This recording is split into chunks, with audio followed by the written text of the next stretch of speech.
एक बार की घटना है। महात्मा बुद्ध के सबसे प्रिय और करीबी शिष्य आनंद एक बार कहीं जा रहे थे। तभी रास्ते में उन्होंने देखा कि एक आधेड़ उम्र का व्यक्ति एक चट्टान के ऊपर बैठकर रो रहा है। ये देखकर आनंद वहीं रुक गए और उस व्यक्ति के पास जाकर उसके दुखी होने का कारण पूछा। वह व्यक्ति अपने आंसू पोंछते हुए बोला, मैं यहीं पास के ही गांव का रहने वाला बदनसीब व्यापारी हूं। मैं जो भी काम करता हूं वो बिगड़ जाता है।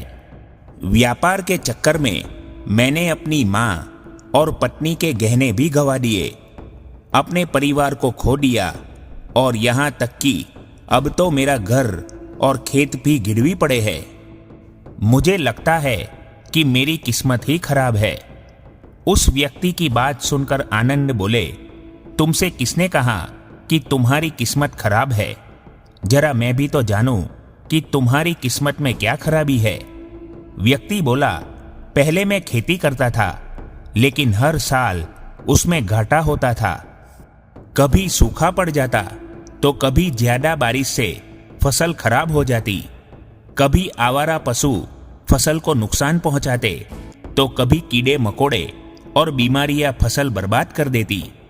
खेती से मेरे परिवार का गुजारा ठीक से नहीं चल पा रहा था, जिससे परेशान होकर मैंने खेती करना छोड़ दिया और व्यापार करने का निश्चय किया।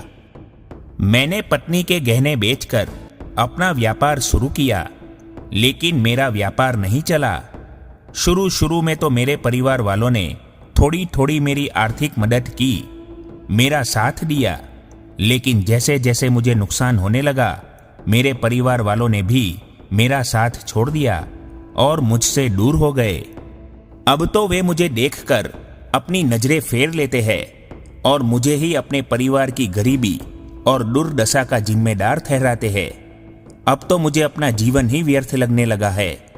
अक्सर मेरे मन में ख्याल आते हैं कि अपना जीवन ही खत्म कर लूं, और आज मैं यहाँ आत्महत्या करने ही आया था, लेकिन हिम्मत नहीं जुटा पाया, इसलिए इस पत्थर पर बैठकर रो रहा था।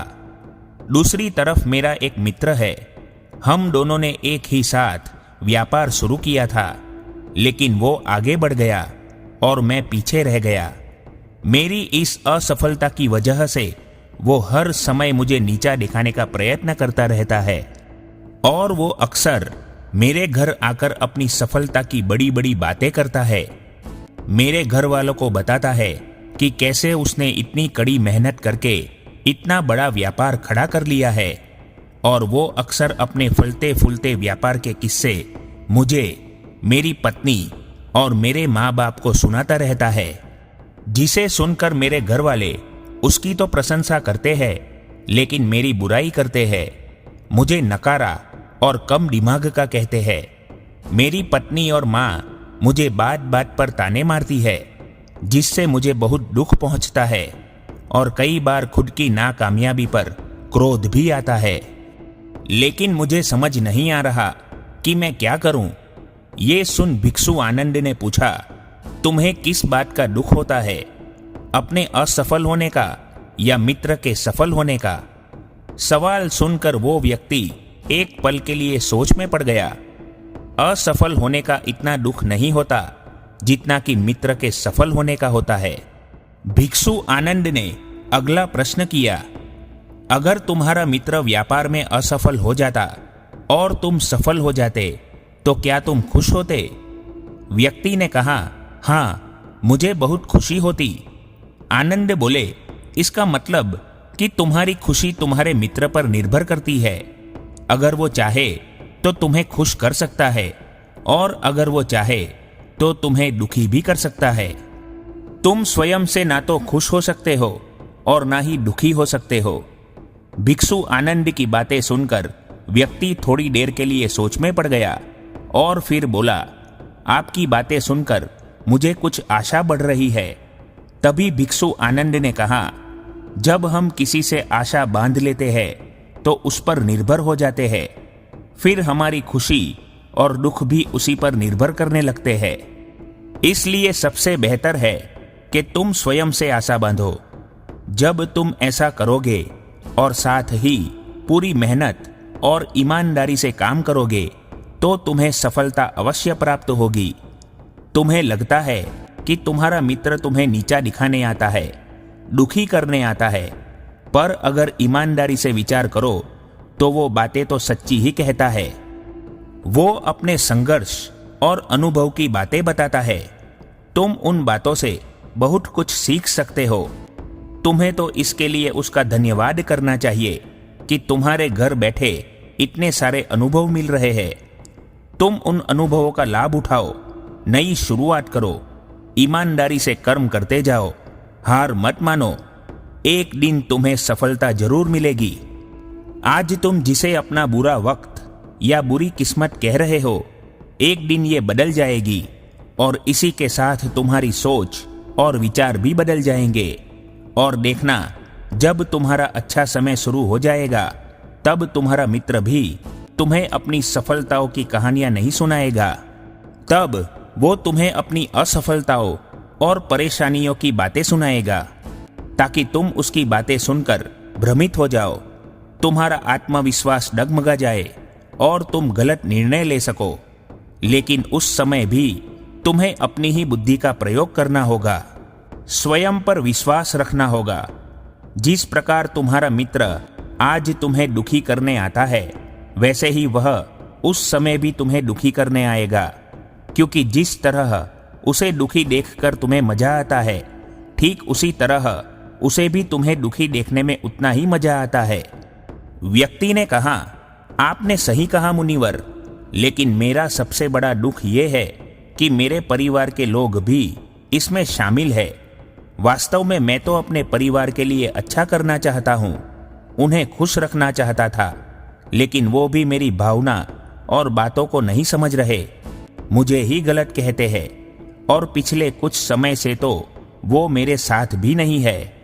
भिक्षु आनंद ने उस व्यक्ति को समझाते हुए कहा, हम हमेशा चाहते हैं कि हम जो कुछ भी करें लोग उसके लिए हमारी प्रशंसा करें, लेकिन आम तौर पर ऐसा नहीं होता। लोग हमारे प्रयासों की तारीफ नहीं करते, जिससे हम दुखी हो जाते हैं। हमें लगता है कि हमारे मित्र, रिश्तेदार, घर वाले सब स्वार्थी है। लेकिन अगर तुम किसी को अपना परिवार मानते हो और उसके लिए कुछ करना चाहते हो, तो तुम ऐसा क्यों सोचते हो कि तुम दूसरों के लिए कुछ कर रहे हो? वास्तव में तुम अपनी खुशी के लिए कुछ कर रहे हो, क्योंकि उन्हें खुश देखकर तुम्हें खुशी होती है। अगर ऐसा करते समय तुम मानकर चलते हो कि तुम दूसरों के लिए कुछ कर रहे हो, तो तुम दुखी रहोगे।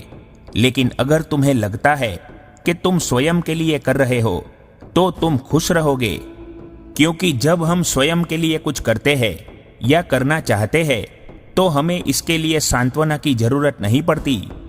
भिक्षु आनंद की बात सुनकर उस व्यक्ति के चेहरे के भाव पूरी तरह से बदल गए।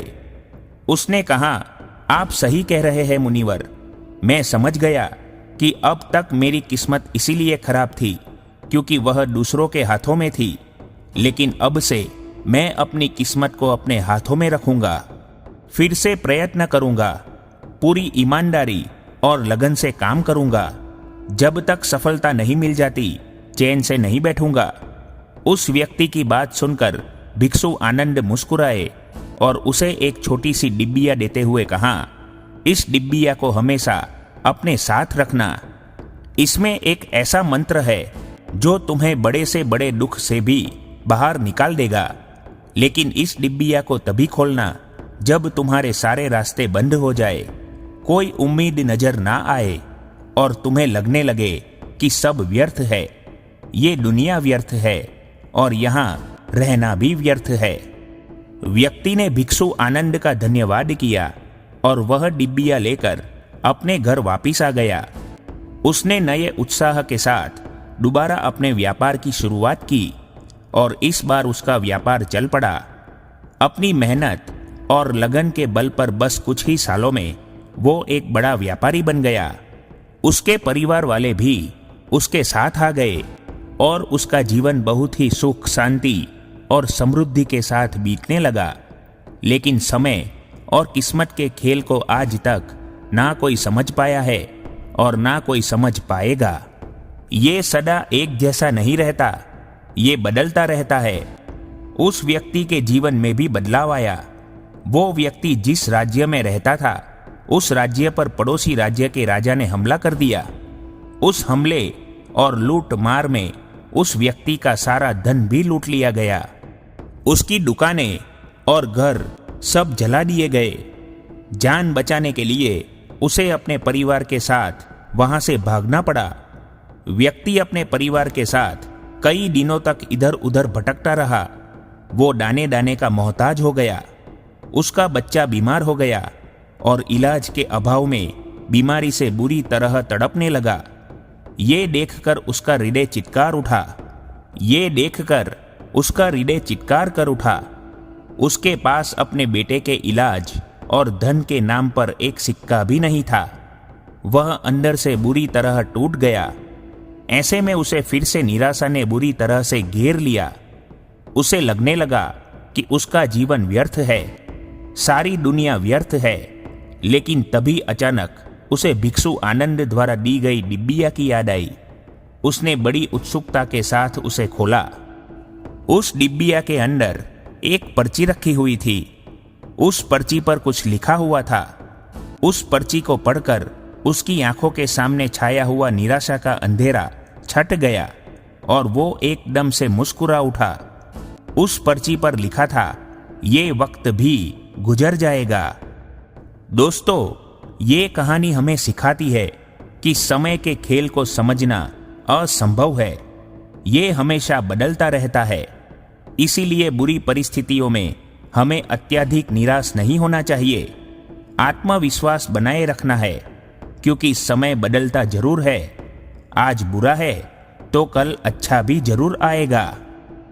दोस्तों, अगर आपको ये वीडियो पसंद आया तो इस वीडियो को लाइक करें और चैनल को सब्सक्राइब करें। यह है लेट्स विन मोटिवेशन। देखने के लिए धन्यवाद।